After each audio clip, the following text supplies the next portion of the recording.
Most people treat their credit score like it is a mystery. They check the number, see that it went up or down, and immediately start guessing. Was it the credit card? Was it the loan?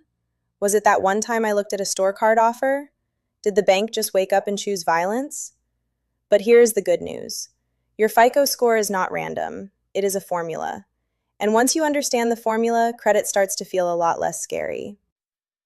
Welcome back to Cents and Commas, where we make money make sense. This is part 2 of our credit score series, and today we are breaking down the 5 main categories that affect your FICO score. Think of your credit score like a financial GPA.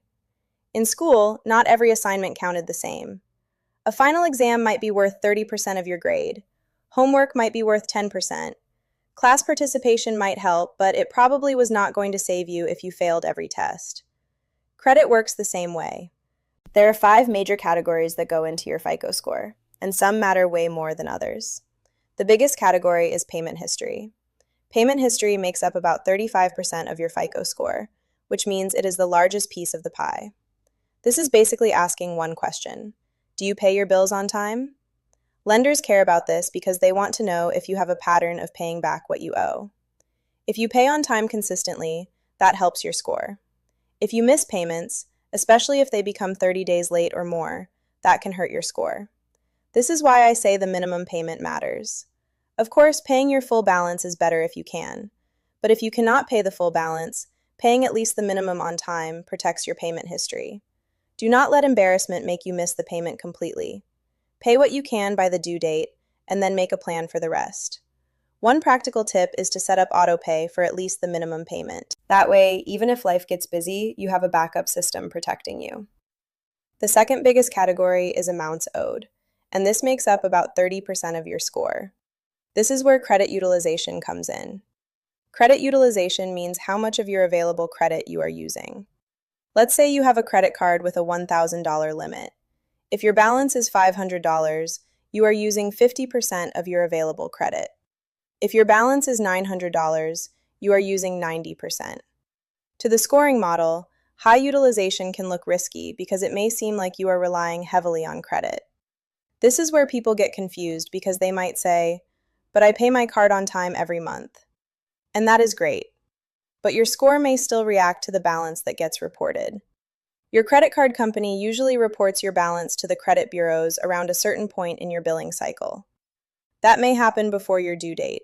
So even if you plan to pay in full, a high balance might still show up on your credit report temporarily. That is why people sometimes see their score drop after making a big purchase, even when they did nothing wrong.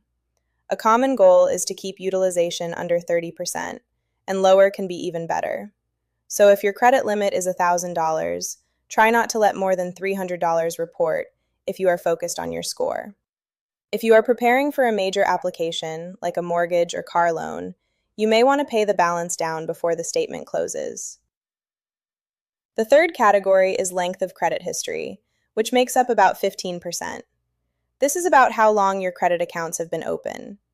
The scoring model may look at your oldest account, your newest account, and the average age of your accounts. This is why closing an old credit card can sometimes hurt your score. If that card is one of your oldest accounts, it may be helping your credit history. And if it has a credit limit, it may also be helping your utilization by increasing your total available credit. Now, this does not mean you should keep every card forever no matter what. If a card has an annual fee that is not worth it, or if keeping it open is causing you to overspend, then you need to make the best decision for your real life. A credit score is important, but it is not more important than your peace or your budget. But before you close an old account, pause and think through the impact. The fourth category is new credit, which makes up about 10%. This looks at recent credit applications and recently opened accounts. When you apply for credit, lenders may do a hard inquiry. One hard inquiry is usually not a huge deal, but multiple applications in a short period can make you look risky. So be careful with random applications. That store card that promises you 20% off at checkout might sound cute until you realize you opened a new account, added a hard inquiry, and now have another payment to manage. Credit should be used strategically, not impulsively. The fifth category is credit mix, which also makes up about 10%. Credit mix looks at the different types of credit you have experience managing. This could include revolving credit, like credit cards, and installment credit like car loans, student loans, personal loans, or mortgages. But let me be very clear. Do not go into debt just to improve credit mix. Credit mix is a smaller category. It can help, but it is not worth taking on unnecessary debt and interest just to look well-rounded. If your credit mix grows naturally over time, fine, but do not force it. So those are the 5 categories. Payment history is 35%. Amounts owed is 30%. Length of credit history is 15%. New credit is 10%. Credit mix is 10%. If you are a beginner and you feel overwhelmed, focus on the first 2 first. Pay on time and keep balances low. Those 2 categories together make up the biggest portion of your score. That is where most of your energy should go. And I want you to notice something. Credit is not about being rich. It is about patterns. The scoring model is looking at your habits with borrowed money. Are you paying on time? Are you using too much of your available credit? Have you managed accounts for a while? Are you applying for credit responsibly? That means you can improve. You can learn. You can rebuild. You can make better choices starting now. So if your score is not where you want it to be, do not panic. Start with the formula. Check your payment history. Look at your credit card balances. Be mindful of new applications. Let your accounts age. And do not take on debt just to impress a scoring model. Credit is a tool. The goal is to use it, not be controlled by it.